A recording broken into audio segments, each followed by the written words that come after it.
Give us some details, if you could, Jenny, on what we know about what will be affected here and how it sort of matches up with the tariffs that the U.S. says it's imposing on China.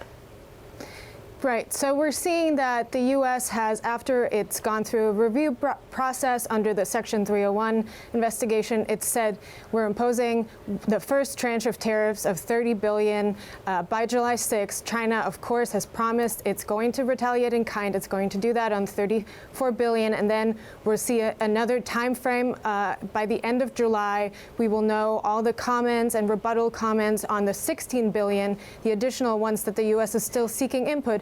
And then, of course, we also will see from the Treasury Department that they will roll out investment restrictions by June 30th, which the White House has said they will implement soon thereafter. We don't know any timeline here. What we know on the U.S. list is that it is now focused mainly on made in China 2025 products, which is the sectors where China wants to dominate. A big sigh of relief here for the fact that consumer products like cell phones and televisions are not on the final list, but the president has pledged to impose more tariffs if needed, right, if the Chinese will retaliate, and it looks like they're going to do that. So big question marks here what the next steps will be. And do we know at this point what China's list will be of products targeted here in the U.S.? Because that will have very big repercussions when it comes to the political base of President Trump. Right. So the Chinese are very smart and targeted in the way that they are composing their retaliation list. Obviously, a big target always is agriculture, and we know in the proposed list that the Chinese were going after the airplanes, they were going after soybeans, and we know that that's hitting big Republican states and districts on Capitol Hill, and these members are of course concerned right now. Jenny, what do we know about the lines of communication at this point between the U.S. and China?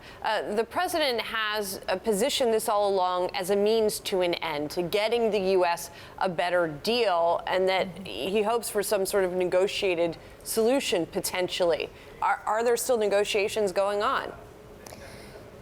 Good question. Ambassador Lighthizer, the U.S. Trade Representative, this morning said he hopes that this move to impose tariffs, as the U.S. has said all along it wants to do, will not stop the negotiation. So while we don't know when the next time will be that maybe a Chinese delegation will come here or a U.S. delegation will go there, we know that the lines of communication, particularly between the two presidents, President Xi and President Trump, are open. They've had multiple conversations that led to, for example, the ZTE deal.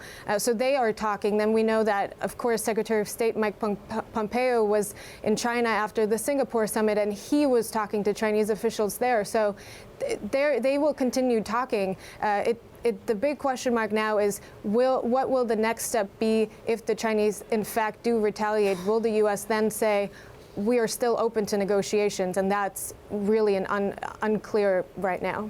One concession towards President Xi Jinping was allowing the Chinese telecom maker ZTE to go about and do business and continue to do business. We know now that Congress is trying to block that deal between the administration and China. Do we know at this point what's going to happen to that and what repercussions it could have?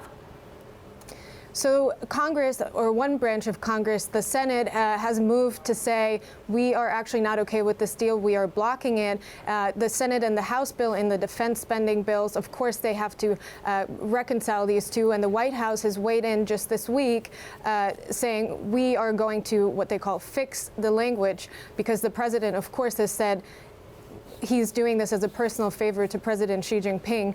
And the Commerce Department and the president have said the new sanctions that Wilbur Ross announced in the deal are actually sufficient. We don't need to impose a sales ban here. So this will play itself out over the next, I would say, maybe 2 weeks. Watch closely what's happening here, how the White House next week will negotiate with Republican senators on what the final language will be in the defense spending bill and whether or not this will block President Trump's deal with ZTE or not.